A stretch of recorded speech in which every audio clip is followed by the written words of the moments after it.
All right. We are currently live on YouTube.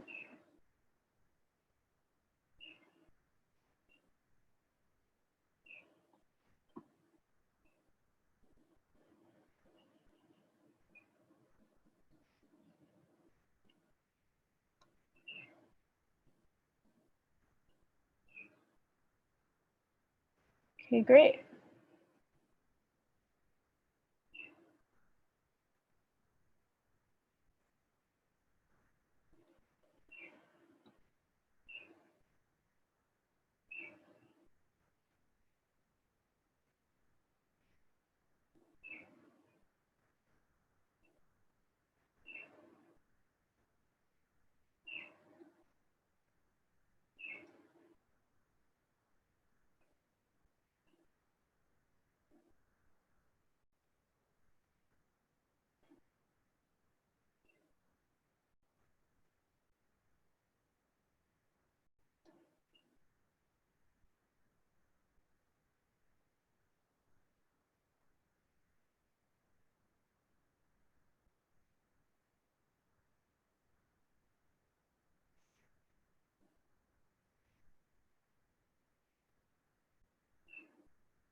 Okay, hi everyone who's joining us. I can see there's about 100 attendees on Zoom so far, and we are already going live on Facebook and YouTube. We'll be starting this event in 2 minutes, so hang tight.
All right, so it's currently 11. I'll just do a really quick Zoom briefing for everyone, just so all the attendees, you are familiar with the things we're going to do on Zoom today.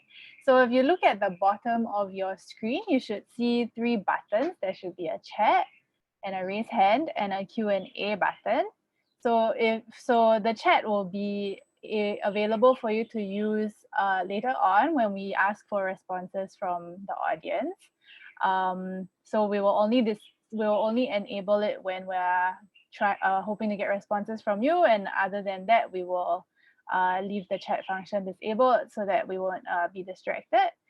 For any questions, you can use the Q&A box. If you need any assistance or you have any questions for the speakers, especially, you can use the Q&A box to send in these questions, and you can also vote on your favorite questions as well.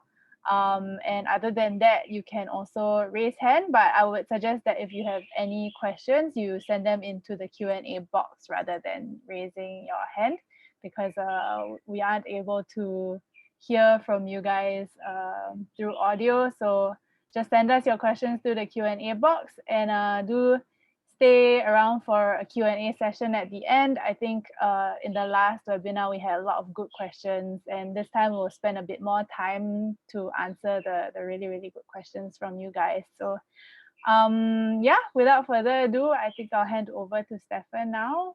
Over to you.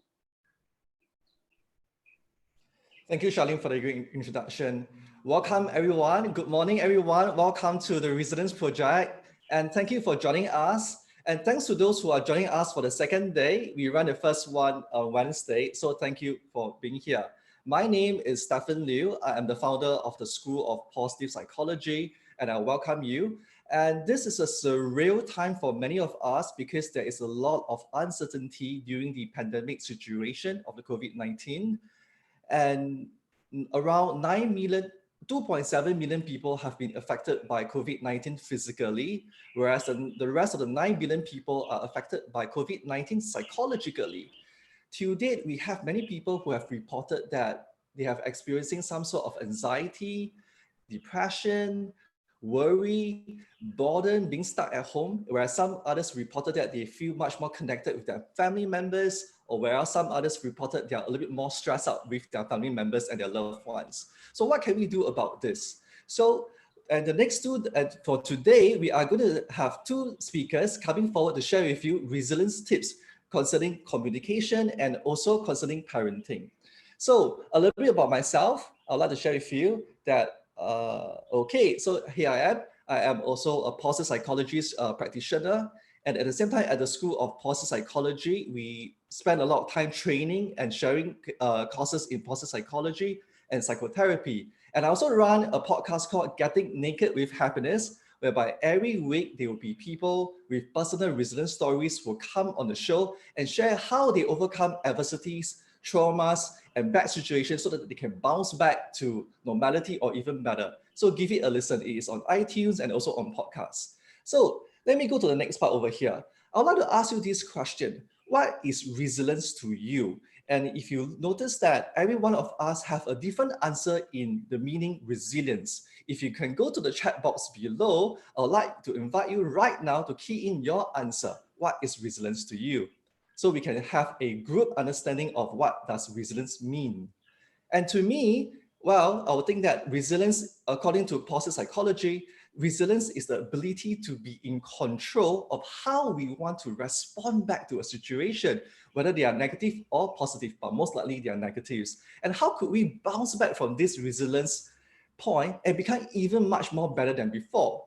So it's very important for us to work on resilience because resilience is our inner psychological resources that we have. And everybody have these resources, but sometimes we need to pay attention to it, to groom it, to make it even better. So if I can share more with you, the objective of the Resilience Project brought by the School of Positive Psychology has been conceived since a few months ago and in the anticipation of the COVID-19 pandemic situation. So what will you really learn in this webinar is that you will learn how to develop your own awareness so that you can increase your awareness in building resilience for yourself and for the people around you, especially for those with children and family. And we learn how to take charge by using specific resilience skill sets and tools so that you could be in control of yourself and to go through negative emotions even better. And at the same time, resilience really helps us to develop a growth mindset comparing to a fixed mindset. For those of you may be aware, there is a difference between our mindsets. If we have a growth mindset, we are much more curious. We'll stay curious. We'll take the opportunity to learn new things. We'll challenge ourselves to become even better. And for those people who have fixed mindset, you'll be like, no, I'd rather just survive and not to do anything and hold up myself in a hole just to wait for the weather to go by. So what sort of mindset do you have? Do you have growth mindset or fixed mindset?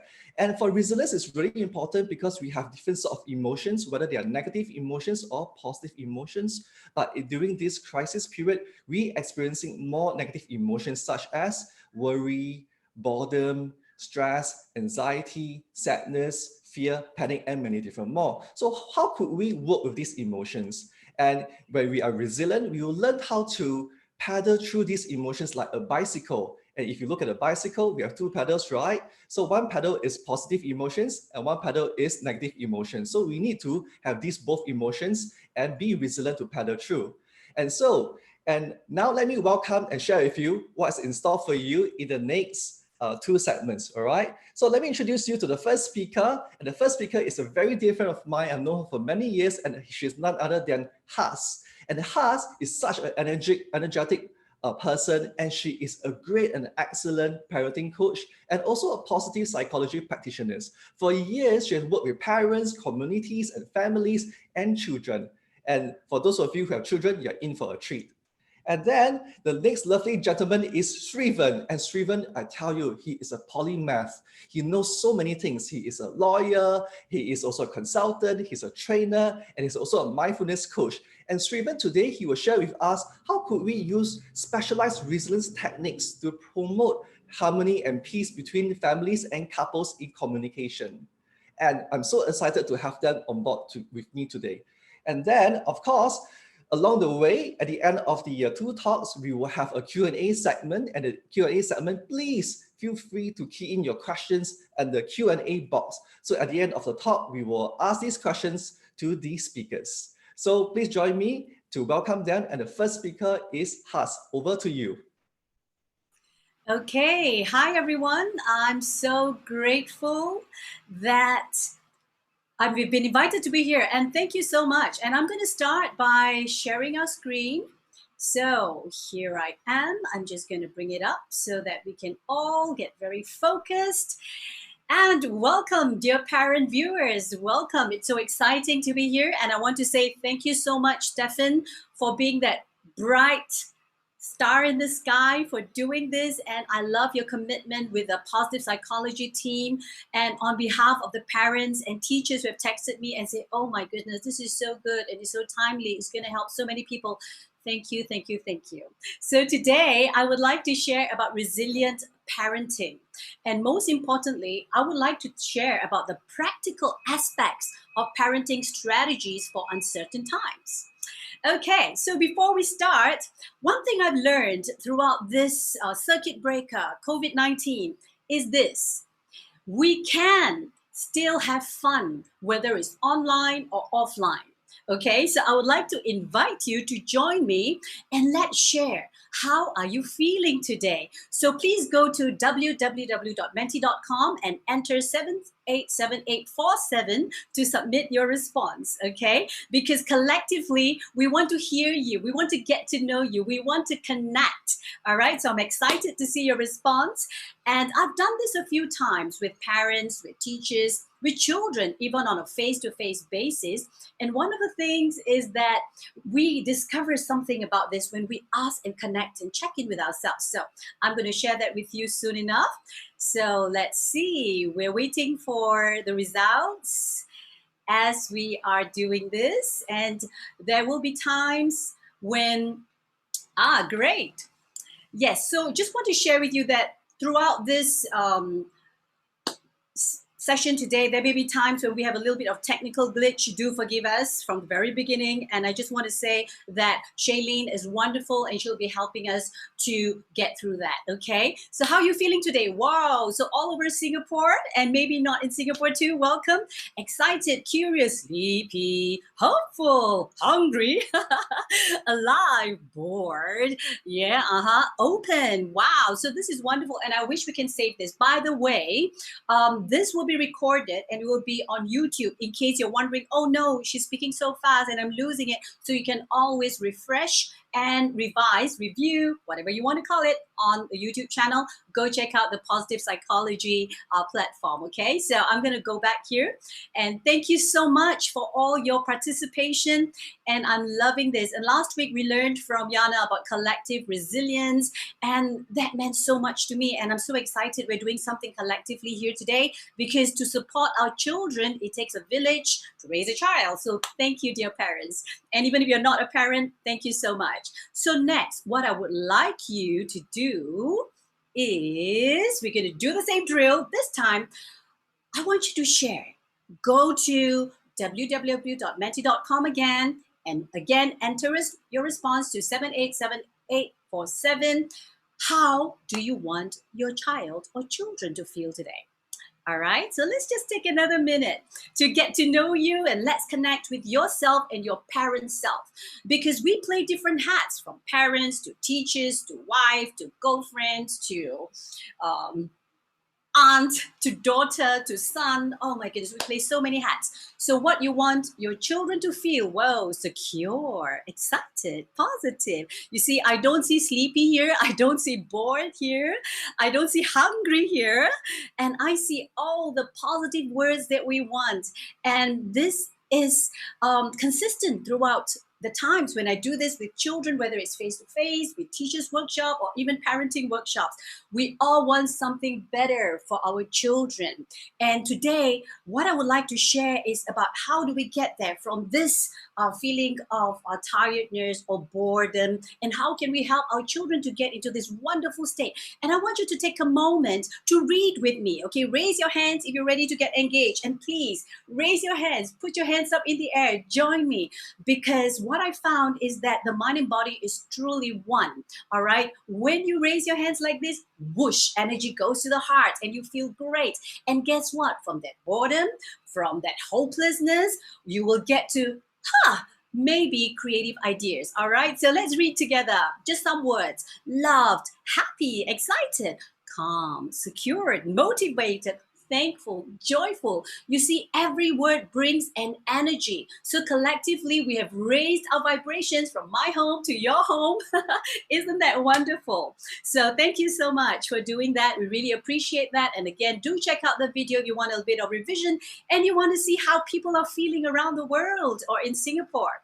So now, this is one of my favorite quotes from Martin Seligman, founder of Positive Psychology. And I must say, I'm so thankful that like about 8 years ago, I decided to hop on with the School of Positive Psychology.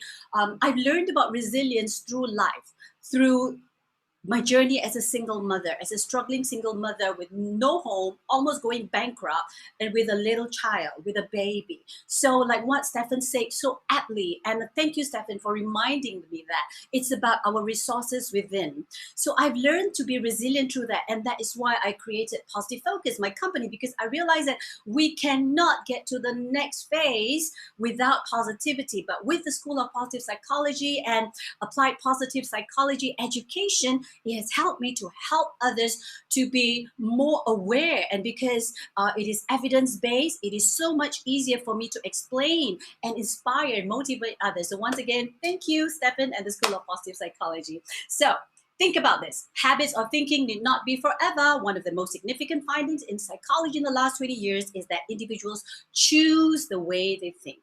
That's right.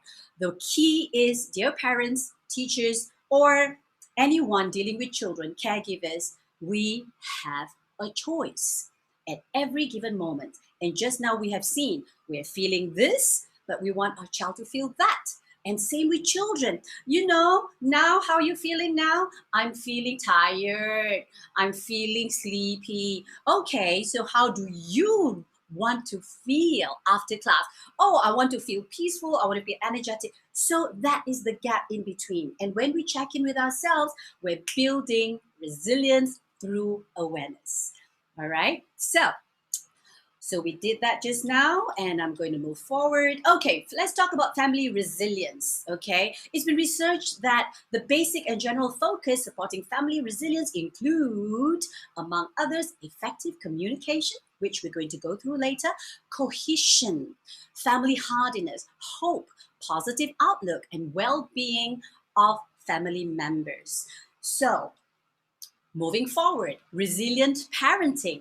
Relationships play a crucial role in building the resilience of an individual. The road to resilience starts at a young age when we are heavily influenced by our parents and caregivers. We know this. The children will mimic you many times. As an educator, I've seen a parent walk in and say, "Hi, hi, Miss Haas."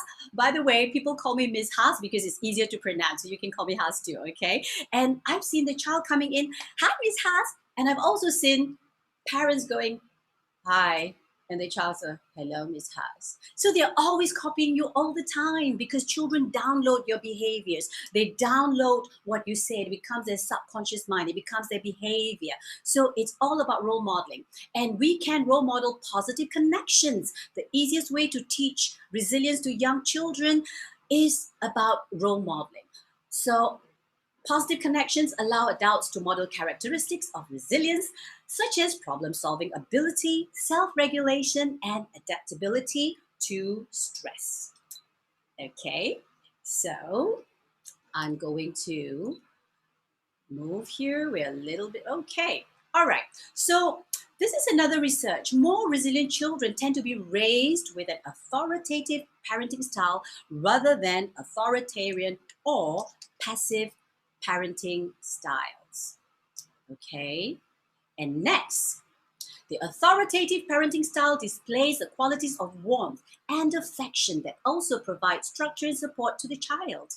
Okay, so again, if you notice all this research, by the way, you can check out the links and review the videos again on the YouTube channel. Go to the Positive Psychology website to find out more. What I'm trying to say is researchers are repeating and showing the same findings.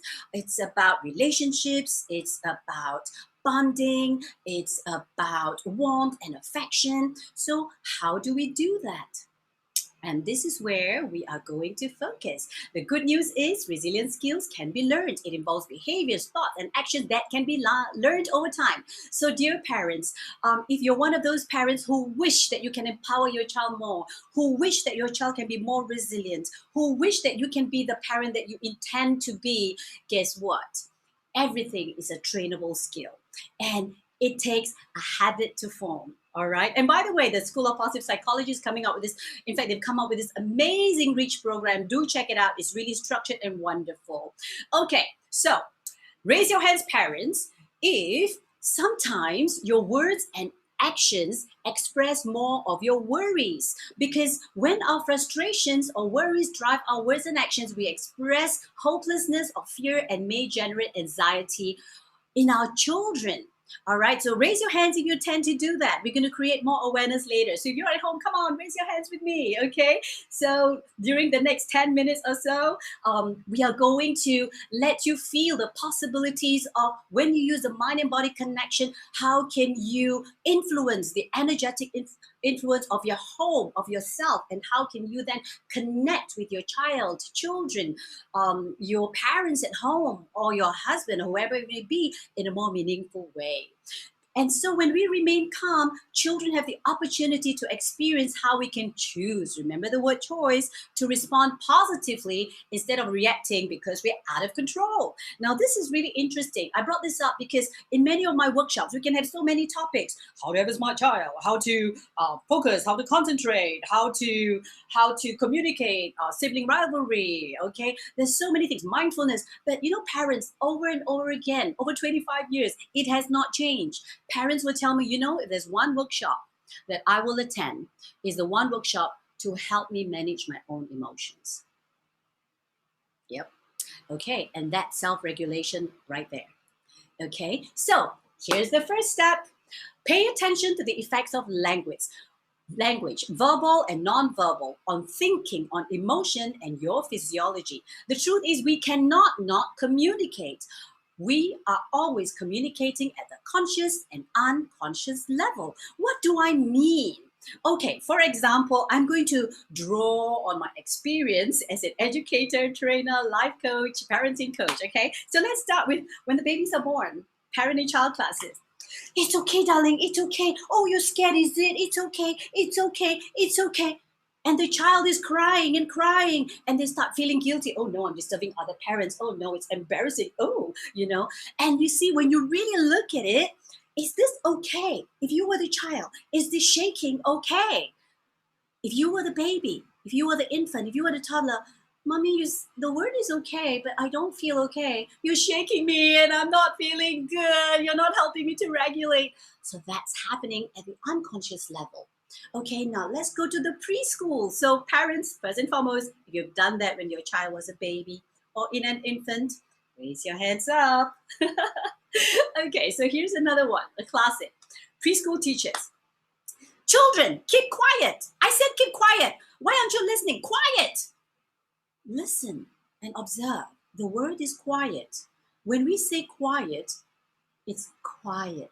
If we align our words and our tone and our actions, what happens is we really express our intended communication. But when you say so quiet, keep quiet, what happens is that my body doesn't feel quiet. My nervous system is jolting and jumping, and you ask me to keep quiet. So the next time when you use the word quiet, I don't like it. I'm anchored to that negative, unconscious aspects of being quiet. Okay. And here's another one at home. Have you finished your homework? Have you finished your homework? What we want is the child to finish the homework. But think about it. Am I empowered to finish my homework when I feel stressed out? Have you finished your homework? Have you finished your homework? And that is why some children end up not telling parents about their homework. And this is another classic. Observing teachers in my journey of training teachers. Okay, assuming you're teaching literacy. Ba, ba, ba. Say with me. Ba, ba, ba. Notice the words may be okay. Say with me. Say the letter name. Say the letter sound. But look at my face. I'm frowning. Ba, ba, ba. And little children are mimicking you all the time. We've got this mirror neurons, and we follow your facial expression. And the children go ba, ba, ah, ah, t. So literacy can be so stressful. So just think about that. So non-verbal communication include the tone of voice, facial expression, your gestures, your breathing. That's a big one. And how we use our bodies, or even silence, is a powerful tool. Okay, and there's a whole lot of studies into the 6 elements of voice and so many more that we can learn. And what I love about this connected world is that we can learn anything now with online. So what can you do with this? First, watch your tone, watch your voice. And now what about the verbal aspects? Very simple. Let's go back to the basics. You probably know this, but practically, do you practice it? I've been doing this for 25 years, and even my recent teachers training, the teachers were laughing. Yep, I'm guilty too. Raise your hands if you feel guilty doing all those things before. And the good news is you have a choice to change. All right, so let's talk about practice language for clarity. Positive mental image. You want your child to be positive? Start by creating that positive mental image to direct them to what you want, so they meet your intended communication. All right. So state what you want your child to do, not what you don't want him to do. Here's a good example, a classic. You might have heard this before. Let's do this together. Don't think of a blue elephant. Don't think of a blue elephant with a polka dotted skirt. What's on your mind? Raise your hands if you have a flash of a blue elephant in your mind. And if you do, that's right. It is only natural for us to think of the words that we are directed to, especially the last word. Don't think of a blue elephant. What am I thinking? Blue elephant. So if I say don't run, what's on your mind? Run. So here's what you can do. Instead of saying don't shout, you can say, speak softly. And when you direct the child, you're also directing yourself, so there is wonderful congruency in your communication. All right. And moving forward, practice family breathing exercise. This is great to increase self-awareness, enhance self-regulation, strengthen relaxation for the body, the mind. Most importantly, please make it fun, because as we know, many parents have told me, and raise your hands with me if you're one of them, okay? I know so many things, but you know, when I apply it, it doesn't work. Raise your hands if you're one of those. That's right. So the key is to have fun with it. And so I just want to let you know that here on this 4 exercises, the bee breathing, bunny breathing, box breathing, oops, sorry, I'm going back. And also the Breathe to 5, I have them on my YouTube channel, and you can check out the link. I've made it very simple for you. bit.ly YouTube/Has. Okay, so I've done those exercises, and we're going to practice one exercise later. Okay, and I would also like to add that please practice touch, intentional touch. It's been highly researched that 20 seconds of hug releases good feelings, and it bonds you, and it makes you feel good. So what you can do is go back to back like this. Make sure your spine is to spine, and putting my hat as a yoga therapist and yoga kids instructor, yoga kids trainer.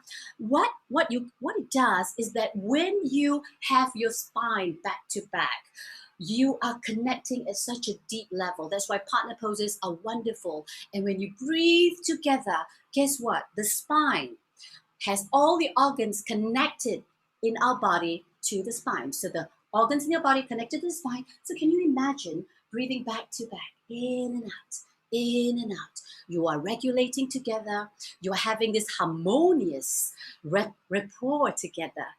Right? So enjoy that. Hug and touch, 20 seconds. And the one I love about bonding exercise, partner tree poses and things like that, is that it helps you to touch for 20 seconds, and also remembering that the skin is the largest organ.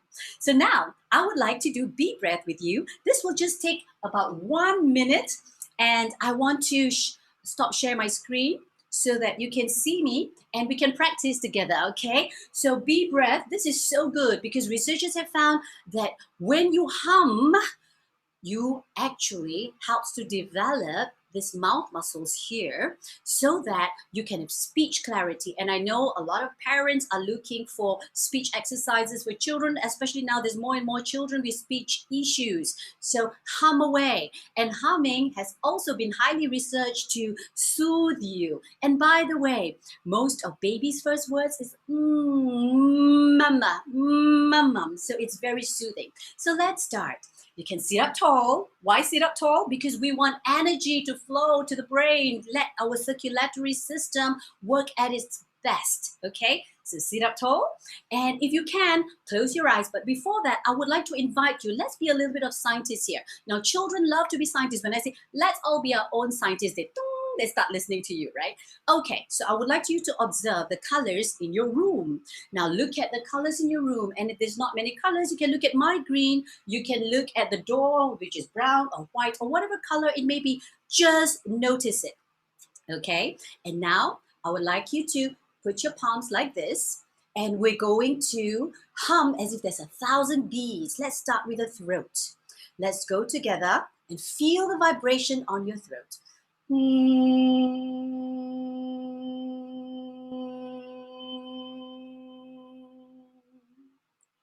That's right. Now we're going to move up to our jaw. Now, some children or even adults, you tend to grind your teeth, all right, when you sleep. And when you're tense, you tend to be tight around the jaw. So let's vibrate the jaw muscles and let's go.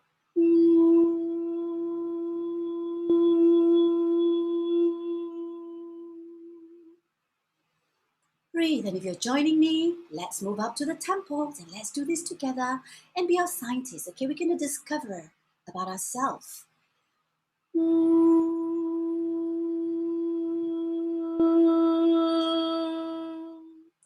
And if you can, bring your palm to the top of your head. We're going to go higher and go.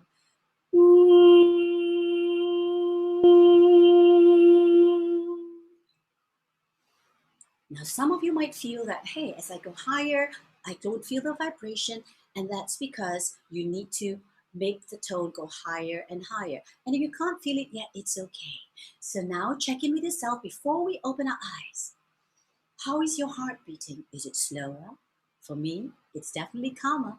And my voice, I notice that there's more bass sound and it's more round, and my speed has slowed down. So I don't know about you, and I hope you discovered something for yourself. And now let's open our eyes. Wow. And I'm looking at the room around me. I notice that somehow the room is more pleasant in terms of brightness, and I can see the colors clearer. So dear parents, this exercise you can practice even with babies, and if babies don't hum, they feel you hum. And I will never forget this, and no one can tell me that this doesn't work, because I've seen it a million times over 25 years. I have seen babies literally, after parents rocking and humming to a favorite song, the children literally all keep quiet, even when there's 12 babies and infants, and they start kissing the parents. And the parents begin to notice that, wow, they're feeling good. Yes, because you know what? Unconsciously they say, thank you, mom. Thank you, dad. You're soothing me. I love you. So try it. And even for the adult, it works. All right, so I'm going to share my screen again. I hope that was useful. So raise your hands if you think that is useful. Very good. Again. Yes, thank you. I like to do this, not to make a monkey of you, but because there is research saying that when you move your body, when you use your body to influence your mind, you're going to improve your state. All right, so I'm going to move to my last slide. Okay, easy actions. Why I say easy actions? Because as parents, we're so easily triggered. Raise your hands if you agree. And sometimes parents say, you know what? The older I get, I realize I'm becoming like my mom or my dad. Because again, we have downloaded these behaviors, and it takes a habit to repattern, unlearn, and relearn. Okay, so these are the easy habits that you can do. Number one, smile. Hack your brain. This is what I tell children, because when you work with children, you need to use children language. When you say brain hack, they when you say smile because it's good for you, they I know already. Everybody tell me. But do you do it? You don't. So sometimes we need to adapt our language to the child's age group as well. All right. Because raise your hands, parents, if you find that sometimes children don't want to do things with you. And that's because there is a mismatch in the way we communicate. So the earlier things that I have listed are some things that you can start to build good bonding with your children. Okay, so smile. And sometimes the children or the parents will go, but you know what, when you're in the mood, it's so silly to smile, like, it doesn't work, duh, right? So guess what? Hack your brain. Make sure you wash the pan first. So it's been researched that when you move this muscle up here for prolonged period of time, you're going to change your mindset, you're going to change your thoughts, and you're going to feel better too. So try it. I do that too. When I'm working, writing programs, I tend to frown, and I realize that is so bad for my flow in my work, and it's not useful because at night you get stressed out. So smile away, and let's do the next one. So it's so simple. When you make an emotional facial expression, it influences your feelings. So the mind and body are truly one. And I learned this when I did my NLP course back in 1997 or 98. And I learned that this is so wonderful because when you stretch, short bursts of movement clears your mind and allowing you to focus on your body. It also releases endorphins, makes you feel good, enhances well-being. So you can do twisting, you can do stretching, and this is a big one, the eyes.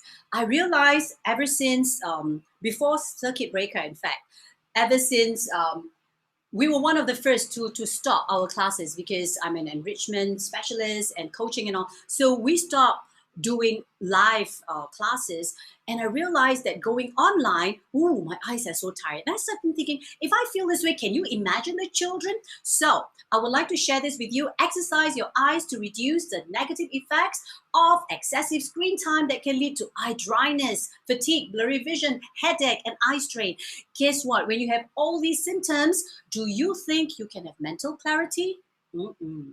Do you think you can sleep well? Mm-mm. Do you think you can transfer these positive intentions that you have for your child as easily as you want? I don't think so. So move your eyes. What can you do? Very simply, you can start by doing eye rotation. Do it slowly. Eyes around the clock. Just follow the clock. By the way, I have this exercise on my YouTube channel too about the eyes. I just posted it about 2-3 weeks ago. Do check it out because this is close to my heart. It has helped my son to overcome his learning challenges. Now, that's a whole lot of other things. In fact, my whole journey started with this mind and body connection, knowing what works for the child because every child is different. Every child has got unique colors, and enjoy the colors of your children. Now, one of the quickest ways and the easiest ways, I love this, is to relax, is to yawn. So come on, let's fake 10 yawns. Yawn with me. Oh, stretch and yawn. Notice how you feel in your body. I'm sorry, everyone, because this is highly contagious. If you're yawning, it's meant to be. So continue the yawn, and even as you're talking to, if you're listening to me, just keep yawning because this is one of the fastest way to keep you relaxed. And please have a yawning party. Make it fun. Don't tell the children, okay, now go yawn and feel good. It doesn't work. Or I've had parents, I've even told them, go and do your meditation. It doesn't work. It doesn't work as a discipline. When you say, go do your meditation, go do your yoga so that you can feel better, so you can finish your homework. It doesn't work that way. So let's get practical. Let's bond, because I've always believed that parents, you are the best teachers. Remember, we have a choice. And let's connect with our children, with our loved ones, with anyone for that matter, before you teach. Because together we can create a better world. And thank you so much for listening. And now I would like to hand you over to Sriven.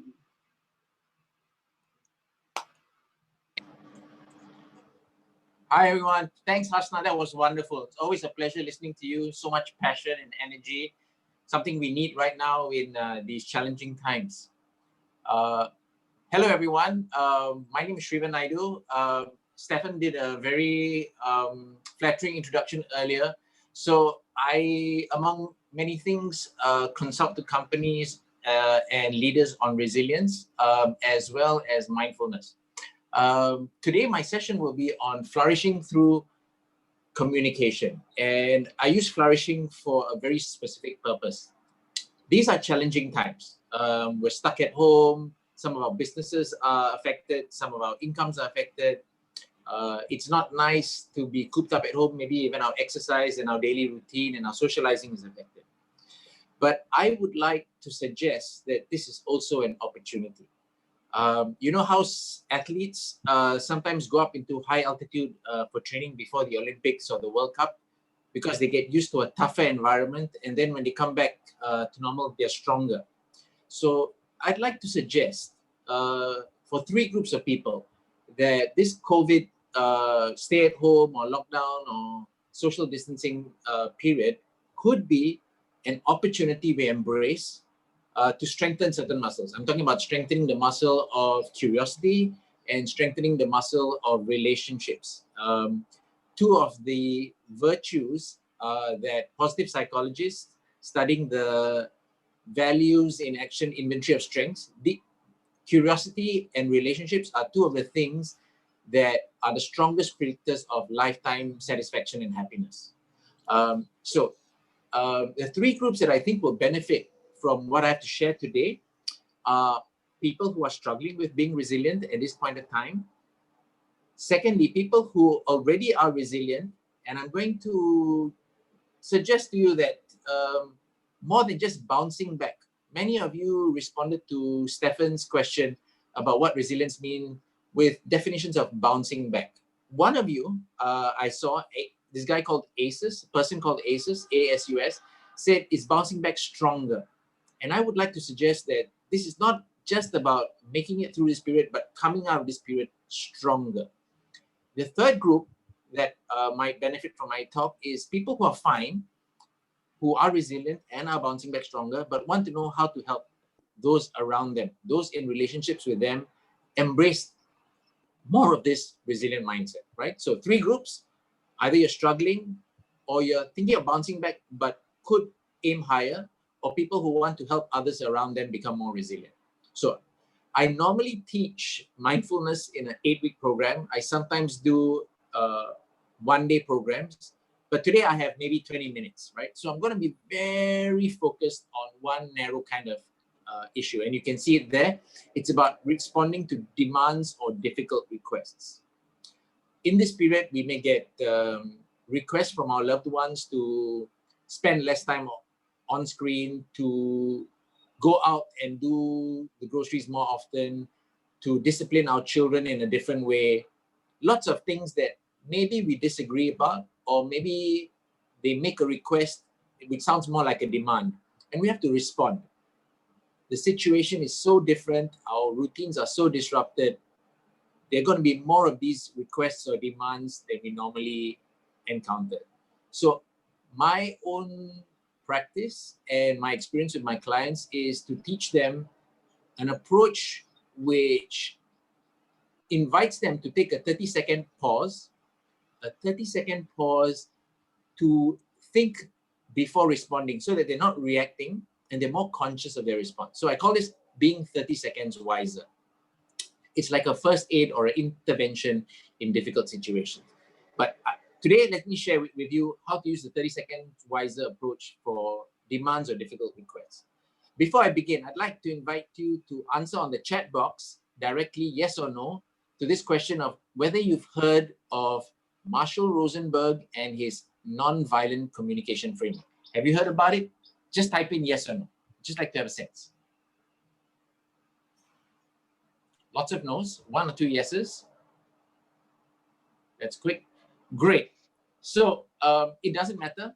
If you have heard about it before, I will mention briefly the framework. You can find lots of YouTube videos on it.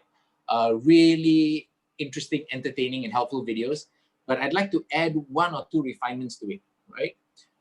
Which is how to prepare to be better at it and what to focus on while you're doing the steps that Marshall Rosenberg suggests, right? Bearing in mind, we're talking about communication. There's this quote from George Bernard Shaw: the single biggest problem in communication is our illusion that it has taken place. So often we think we've communicated clearly. We assume the other person must have understood what we meant, but how often is that the case? And even if it's only once in a while, that miscommunication causes huge problems. And I'm talking about the relationships with people you care about, not so much your acquaintances, not so much your casual colleagues, either the people in your team you care about, the people at home, or the one you're in a relationship with as your primary life partner, right? So in these situations, being understood is so, so important. How do we make sure that we improve the chances that we are understood in our requests and in our responses to requests? I actually think that many times when people are communicating, one of the primary needs is to be understood. And it's not so much whether you say yes to what's requested or whether you find another way to say yes, but just taking the time to understand, to clarify, to empathize is a lot of what people in relationships with us need, right? So moving on to the next slide, I'll begin to introduce nonviolent communication, right? So what is it that, how does nonviolent communication explain conflicts? So basically, according to NVC, whenever somebody makes a request or stops you from doing something, it is an attempt to meet their human needs, right? And these human needs are universal. You have them, I have them. If we were in touch with our needs, we'd find it so easy to empathize with another person's needs. And some of the main needs Marshall Rosenberg talks about is identity, freedom, security, right? Now, the third thing is that feelings indicate whether needs have been met or unmet. So we are frustrated when our needs are not met. We are angry when they are thwarted by somebody's intervention, but we're also happy and grateful when they're met. And here I'd like to emphasize that if your needs are being met, please take time out to acknowledge it and appreciate the person who's meeting your needs, right? Gratitude is one of the three high predictors of lifetime satisfaction in positive psychology. So back to the muscles we're trying to grow about curiosity and relationships. Conflicts according to NBC, are more about differences in strategies to have our needs met. Usually the people in our relationships do not disagree that our needs are legitimate, that they're valid, and that they should be met. What they might disagree with is the way we hope to have them met, right? And sometimes our strategies are unconsciously picked up from childhood, from watching our parents. Like Hasnah was saying, parents are role models. They show us and they unconsciously teach us how to pursue our needs. So if you want to step back and be more conscious and be more flexible, it's probably easier for the people in relationships to meet your needs. So we'll explore that. This is right now very theoretical, and we'll go through a 3-step process in the next slide where I'll explain how to proceed. But next, I'm going to talk about what is the way a non-violent communicator would respond to a conflict, right? And so first, they separate judgments and assumptions from observable facts. If somebody were to say to you, you're spending too much time online, or you're going out too much, or you are exercising too frequently during this circuit breaker or stay-at-home period, these are all judgments. You could respond by saying, what makes you say that? You could ask and clarify what are the facts that cause the person to make a judgment. And then you can have a more useful, meaningful discussion about whether the facts are accurate or whether the facts are necessarily to be interpreted that way. The second thing is that non-violent communicators are not just self-centered and triggered by their own fears or desires or stress, but they care about the other person's needs. Now, this is especially difficult in a crisis situation like COVID-19. We're all under stress. It's not just the real stress, it's also the anxiety about when this is going to lift, the uncertainty about changes to our routines. So it takes a special effort to stop and decenter from our own private, individual, self-centered concerns and think about the other person. And a third point for now is that non-violent communicators commit to pursuing honest, clear self-expression. They're not hiding their needs, they're not hiding their feelings, and they try over time to become more and more clear in their communication. Now, I use the word aspiring non-violent communicators at the top of this table because this is really a high aspiration. Nobody I know does this consistently in every communication. And I'm not expecting that you or I, just by looking at this presentation and practicing it for a couple of days, will become permanently non-violent communicators. But just moving a little towards being more empathic, being more clear about expressing ourselves, just a little more will go a long way in improving our relationships, right? So I'm going to invite you to do the next 3 steps in as many conversations as you can during this circuit breaker period. And hopefully at the end of the circuit breaker period, your muscles for curiosity and for empathy to build relationships are stronger. So here are my 3 simple and very powerful steps to keep in mind, right? You might want to take a photograph or a screenshot of this, either now or later when you review it on the YouTube. But this could be something you share with people in your household or in your relationships. The first step is to pause. How often in conversations do we give ourselves the permission to take a pause? I find it's been very useful in my relationships and in my working relationships to once in a while say, stop, please give me a timeout. I need a 30-second pause, a 30-second timeout, please, and I'll be better in my response after that. If you consistently do that, and if you consistently come back with a more thoughtful, mindful, empathic response, I think every one of your associates or your people in relationships with you will be happy whenever you take that up. There are many other reasons to take this pause, and I'll be happy to go through them in the Q&A. But just briefly, taking a pause forces the other person to take a pause. Without insisting they take a pause, by asking for a pause ourselves, we give the other person the opportunity to calm down. Taking a pause indicates that we care about the relationship enough to be thoughtful and mindful before responding. Taking a pause allows us to decenter from our thoughts and emotions, which could be very strong. And instead of saying, I'm angry and I'm thinking he's out to get me, we can decenter and say, this is the feeling of anger. And I'm having the thought that they are out to get me. And we realize over time that having a thought or noticing a feeling does not mean it is us. And we can more easily step away from that. The next thing about after taking a pause is to empathize and inwardly shift your orientation from I'm afraid of this, or I want that, or I'm under stress, or I'm impatient. Why can't this person do this for me, me, me, me? We can shift to, if I pause, after taking a breath and calming down, if I pause, I can then voluntarily shift to asking, what does the other person want? What might their needs be at this point of time? It's not easy, but there are things you can do to improve your ability over time. So this is a practice. And my definition of a practice is that it's not for free, it's not for sale. You have to spend the effort, and that's why it's priceless, right? So the third step, and this is possibly the most important thing, I use the word discover because it's about curiosity. After you've inwardly decided that it's not about you only, it's also about the other person, outwardly, without making any assumptions that you can read their mind, ask them, what makes you say that? You have to, in your body language and in your tone, convey that it's genuine curiosity. So I sometimes say, I'm curious.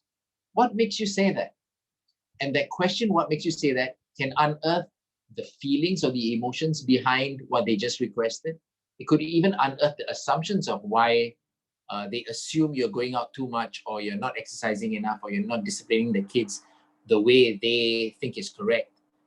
And it also unlocks their underlying assumptions. This is a very gentle way to ask them to clarify.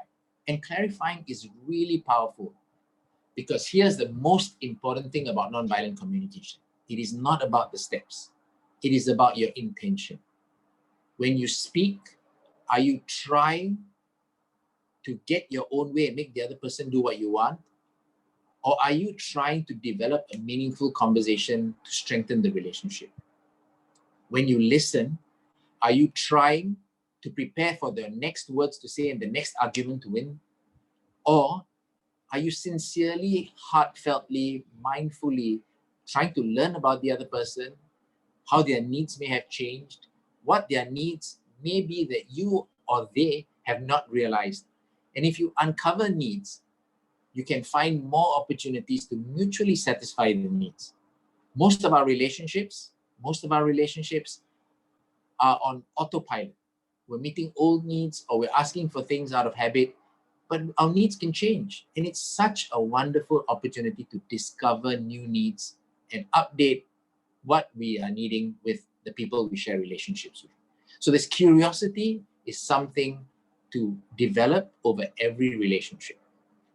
I hope you remember these 3 slides. I'm going to go back now to recap what nonviolent communication are. In the next slide, you'll see I recap what is the nonviolent communication explanation for conflicts, as well as how nonviolent communicators respond. You will see a new number 4 in the right-hand column, and that is nonviolent communicators practice self-empathy, right? I'm not asking you to give up your own interests and be a martyr and only think about the other person. You have to have self-empathy. And this is developed through regular practice, not only when you're in conflict, not only when you're talking to other people. Spend time with yourself, getting to know yourself, being kind to yourself. If you're angry, if you're frustrated, accept it. Because if your kid or your loved one was angry or frustrated, you wouldn't tell them to get over it. You'd give them time and you'd be compassionate with them. Be that way with yourself. And a friend of mine who's a senior psychologist at the Institute for Mental Health tells me about drawing boundaries. We need to draw boundaries and not let people override and overreach into our space. But the way to do it is not necessarily an electric fence. You could have a soft padded board with which to gently hold your ground and say, I'm sorry, I wish I could do this for you, but I can't because it infringes on my self-interest. But let's find a way that I can maybe say yes to you without infringing on my interests, right? You can be kind as you draw boundaries. So at the end of this, there's a quote from Marshall Rosenberg. It says, regardless of, sorry, back to the previous slide again, regardless of what the other person might say, a non-violent communicator listens beyond the words for what is the unstated need, what is the feeling behind the need, and what observations they might have based their evaluations on. And then with empathy, we rephrase, we reframe, and we play back to them what we've understood. That's such a powerful thing for someone to feel understood. And then, only then, we try to come up with solutions or meet their requests, right? And this, making sure that they're understood is sometimes half the battle, right? When someone feels understood, sometimes half their needs disappear, and they are much more flexible about how you can meet their needs. So I'm going to wrap up very quickly now with one final slide and observation. The great poet Khalil Gibran says, between what is said and not meant, for example, when we're angry, and what is meant and not said, when we assume the other person can read our mind, most of love is lost. Now, we all hope for that partner or to have relationships where the other person is psychic and can read our minds without us saying. But ask yourself, are you able to read everybody else's mind, the people you care about? If the answer is no, then don't expect it from somebody else. Take the effort to be in touch with your needs, to express your feelings, to be vulnerable if you have to, because the gift at the end of this is stronger relationships. Not just getting what you want, but building a stronger relationship. And that itself may be more important or just as important as getting your needs met.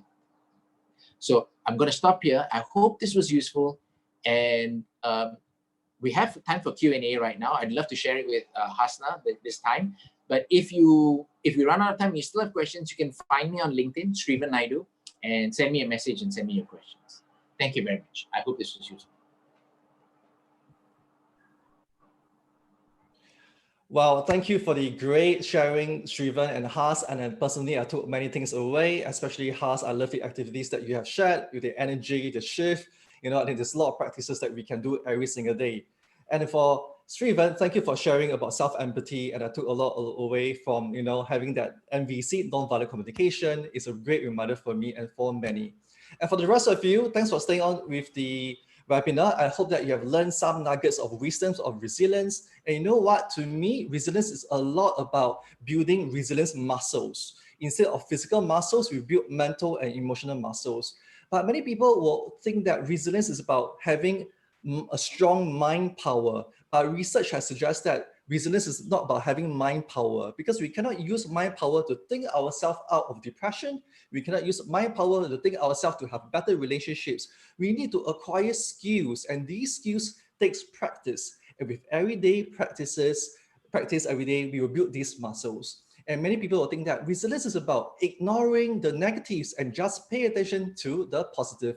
And I assure you it is not. Resilience is a lot about dealing with the meeting on negative and rising out to the challenge and accepting it. So of course, it is quite challenging for us to grasp a lot of these concepts, but I trust that you'll walk away with something really interesting. Allow me to share with you a bit more before we go to the Q&A segment, because we have received many feedback that how can we build more resilience? So a big part of this is that we have put together at the School of Positive Psychology, we have 14 years of experience in academic and leadership experience in well-being and resilience. We teach psychologists, counselors, teachers, parents, leaders in these areas. So, but instead of joining a long program, of course you can, but we put together a 5 days program just for this COVID-19 period. So for the comfort of home, you can take this program and learn to build resilience muscles. And we have this program called REACH, REACH. Of course, the acronym stands for resilience. R, E stands for emotion management. A stands for actions. C stands for connections. And H stands for habits. And we can build these 5 areas to build our own resilience for ourselves and for other people. Especially if you are a parent, a leader, a person in a relationship, you can do this for yourself and in fact another person positively in a good way. And so to speak, who are these people behind this? So we have a few trainers that you have met before. On Wednesday, Yala is on the program. She's one of our positive psychologists. She'll be inside you training during these 5 days. We have Has, who's already here in this program, and we have Sriven, we have another lady, Tara, and also Angela. So the five of them will come together and did a lot. They have spent hours and hours and hours for the last few weeks and bring this program to you. So if you want to learn evidence-based positive psychology resilience techniques for individual development, for leadership development, for emotion management, to create positive habits, you'll be able to learn in this program. And you'll be able to go to this, if you would like, go to this website, engagetSPP.com to get more information. I hope to see you inside, all right? Okay, now we shall go to the Q&A segment, and I know that there are so many great questions. I don't even know where to begin. So I'll try to pick some of them. So the first question is directed to Has, okay? And it's related to bullying, all right? If a child is facing bullying in school or by her friends, what can they do? Over to you, Has. Yes, thank you so much. Yes, bullying is such a common problem in Singapore. And I've had many children in classes who attend class because they were bullied, because they were different, or simply because they are not able to express themselves. So, because there is such a time constraint right now. There's so many things that you can do, so many books that you can read. Nonviolent communication, what Naidu has shared, is one way that as a parent, you can start talking to your children and asking questions like, I'm curious. Let them express it out. Because what I've realized as a parent myself, as a single mom, now I remember a time when my son was young and bullied too. It wasn't easy growing as a single mom, in a single mom family where we had issues with finance and there's no dad, and it's so confusing. And one of the things that I found, I'm going to just share this one simple thing that everyone can do: focus on gratitude. I know you've heard this over and over and over again. However, if you spend time with your child every night and just look for 3 things that you can be grateful for, and I like to break it into different segments. Yes, I know you're bullied because of these friends. However, there are other aspects of your life that's doing well. What are you grateful for on other contexts of your life? Because then the brain will start thinking about things that we can be grateful for. Number 2, sometimes the child, before they can express, I know it's really hard as a life coach for children to express to the parents. And even in my life coaching, what I do, before we start talking, we start doing some exercises to start getting the brain and body getting into clarity. So do some exercises that you can do, just short 1 to 2 minutes, and help them to feel better, then communicate. All right. Last but not least, I like to advocate this: the mindful hour. Get mindful every hour. It's easier to manage your hour than your day. So if your child is depressed is such a big word. And you might want to ask your child, that's the thing. We feel good or we bad? We feel depressed or we're happy? I'm hearing this word depressed used so loosely. Are they really depressed, right? Or are they just feeling lonely? So there's a whole lot of feeling vocabulary that we can help your child to connect with. These are just simple things that you can start. There's a whole lot more. And if you like, because of time constraint, you can always email me at my YouTube channel. You will see my email address. You can email us or email to the School of Positive Psychology. We're here to help. I hope that helps. Thank you so much. Thank you, Has, for the great answer. And now we have another question by Susan Chin, and she's asking that I will appreciate hearing more about your perspective, Sriven, is to you, on the topic of apologizing. If we have let a situation get out of control after not having used nonviolent communication, how do we approach the apology? That's a great question. That is a great question. I'm not being facetious here. I have to think quite hard. Honestly, I'm not being immodest. It's been a long time since I've had to apologize, because nonviolent communication works quite well to avoid the situation where you need to apologize. But I have had to make apologies before, and I've done it badly. I've done it badly in the sense that I was coming from a position of being self-defensive, trying to prove that I was right or that I didn't mean any harm, etc. I think the first thing to do with apology is to acknowledge the other person's emotions, right? So you may not have meant to hurt or harm, and many times our actions have consequences that we don't intend, but we aren't in control. But I think the first thing is to acknowledge the other person's emotions. If they've been hurt, if they've been upset, without unnecessarily accepting blame for it, but acknowledge their emotions. And then once they've been acknowledged, I think you can start by saying, well, I really am sorry that my actions caused this reaction on you, but it was not my intent. Maybe I could have been more careful. Going forward, I'll be more careful, but I really had no intent to harm you, and I hope you trust me, right? And then making a sort of a commitment for in future, being more careful, and if nothing else, saying you will see in future from my future conduct that this doesn't happen again, or that I'm more mindful. And if the person can't accept that, then there's, I think, some work to be done on their part to become a bit more forgiving. And I think all you can do is reiterate your part, your empathy with their emotions, your commitment to being more mindful and more careful with your actions, and reassure them that the relationship still matters to you. That's what I think. Give me another 5 seconds. Let me think if I missed out anything. And perhaps accepting that your apology need not be accepted straight away. If you're apologizing and the person rejects your apology, don't take it as a rejection of you. Take it as they're not ready. And maybe ask for a timeout and try making the apology at a later time.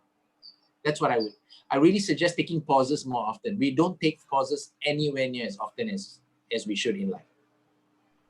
I hope that helps.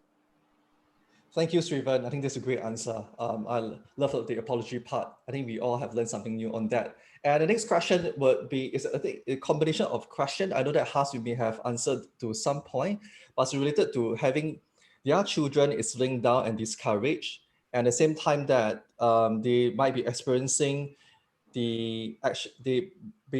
giving up more often than usual. At the same time that they slip back into depression shortly. So, and the parent has tried many different things, but nothing seems to work. How could we build resilience in our children and not let the small things discourage the child?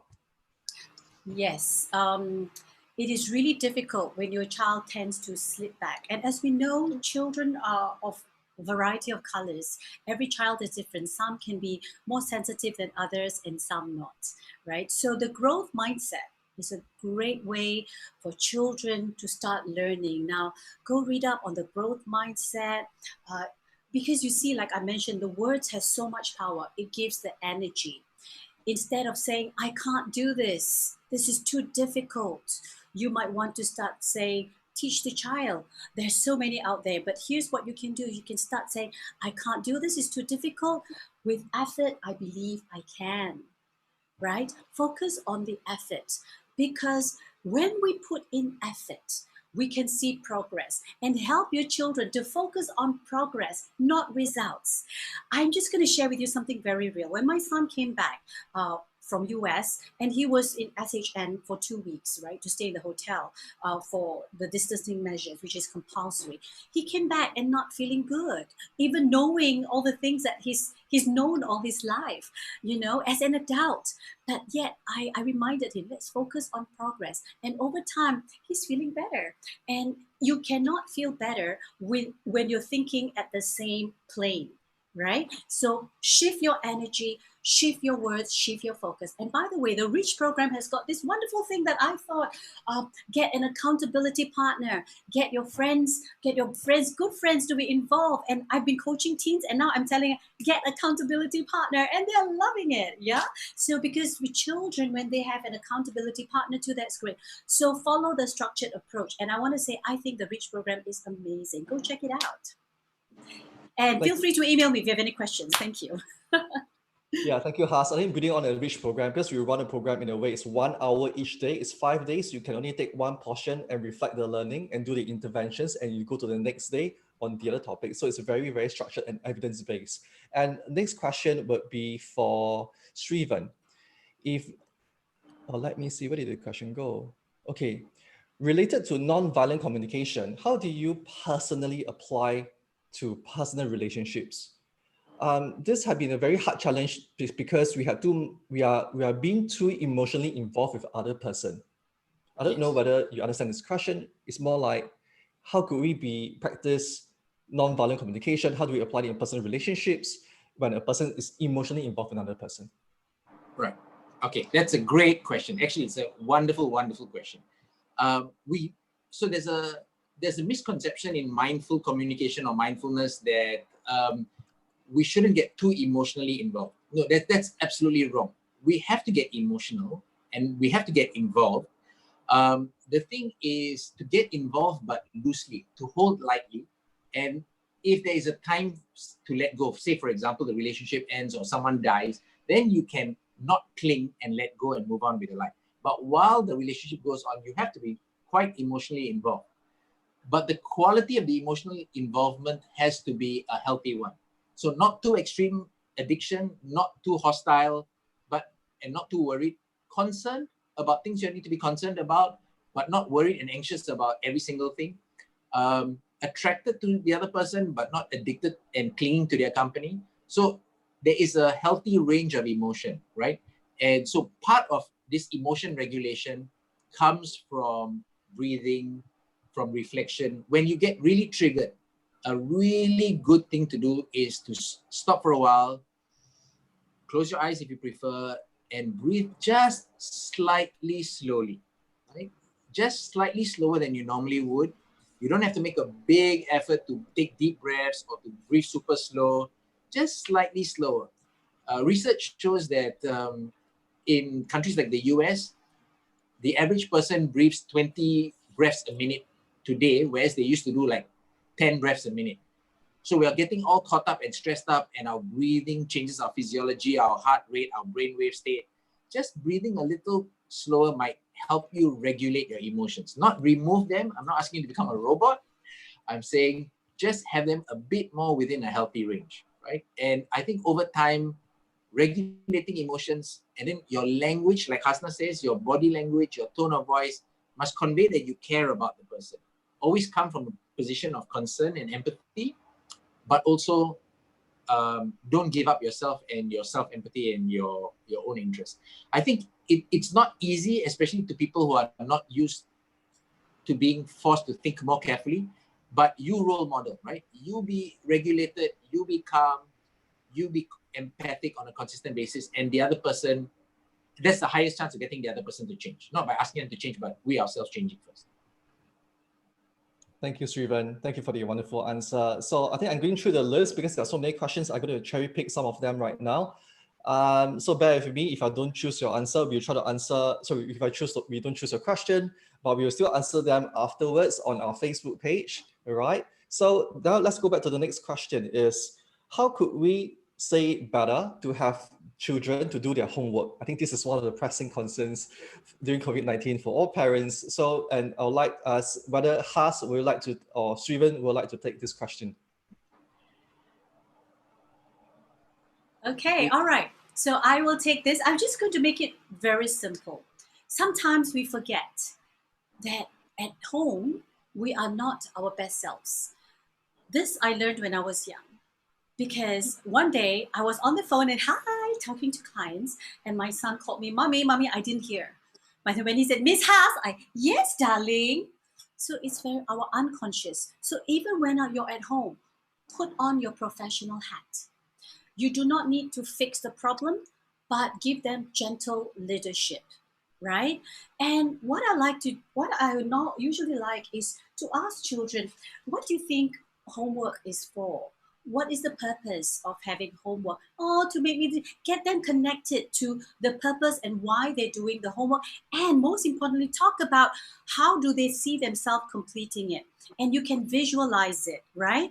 And what I do in my teachers training, I always tell teachers, You know, let's not call it worksheet, can we? Can we call it a happy project or happy work or positive sheet? You might want to change it a little bit. How about my self project? You know, the homework is your self project, something like that. You can reframe it and also connect to the purpose of homework in the first place, and be that gentle leadership and don't fix a problem. Sometimes children need to experience the consequences of not doing the homework. Thank you. Thank you, Has. So let's go. I think that's a great answer. Let's go back to the next one. Will be from Grace. Is say I'm the one who requests for something. How would you continue communicate with the other who responds defensively? So I think this question is to Sriven. Right. So that's a great question. And actually, what I would have said had I had a bit more time is not just responding to requests. When you make a request, think about it first. Are you being clear? Are you being clear about what your need is? Are you being clear about what you want the other person to do specifically to meet your need? And anticipate if they asked you, what makes you make that request? Can you answer, right? And if you prepare, you're probably going to express the request in a better way. So I'm not answering your question directly, but I'm trying to preempt it by saying, can you set it up so that more likely your request will meet a yes?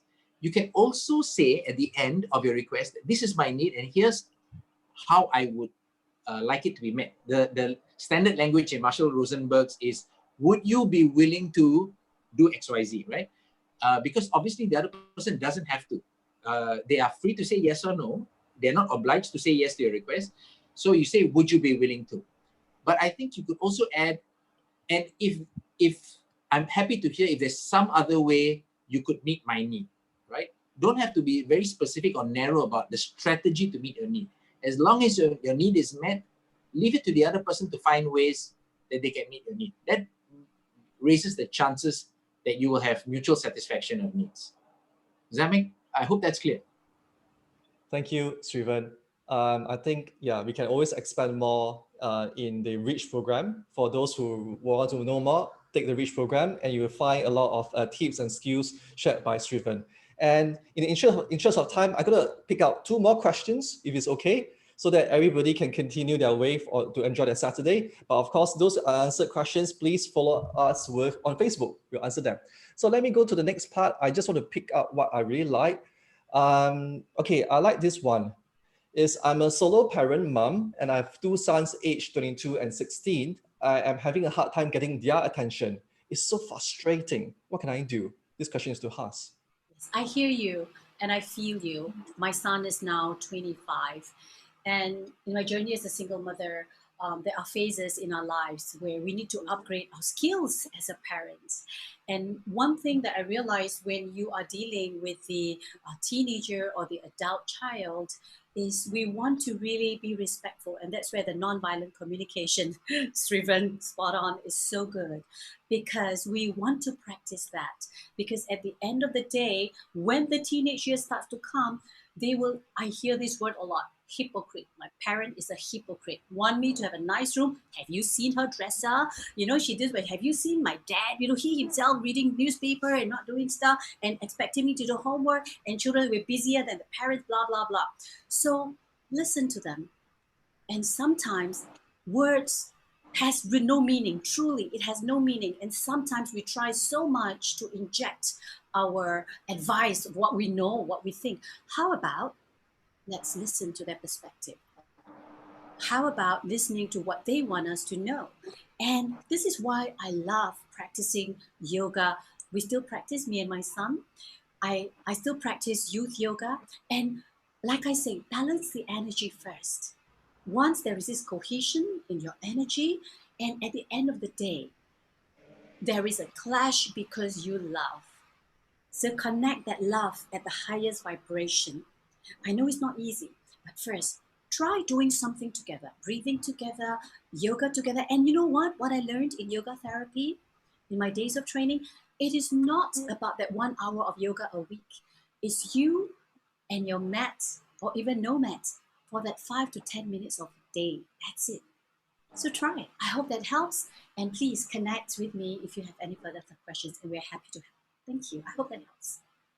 Thank you, Has. So let me go to the last question. And the last question that we have to pick here, I think it would be the highly voted one, is to Sriven. We can only work on communication on our end, but how do we deal with people who don't know how to communicate and don't teach themselves? Could you repeat the last bit? People who don't know how to communicate and don't what themselves? Don't teach themselves, those who do not want to learn. Right. I've been educator for 20 years, and two things I've learned from teaching everything from polytechnic students to postgraduate students is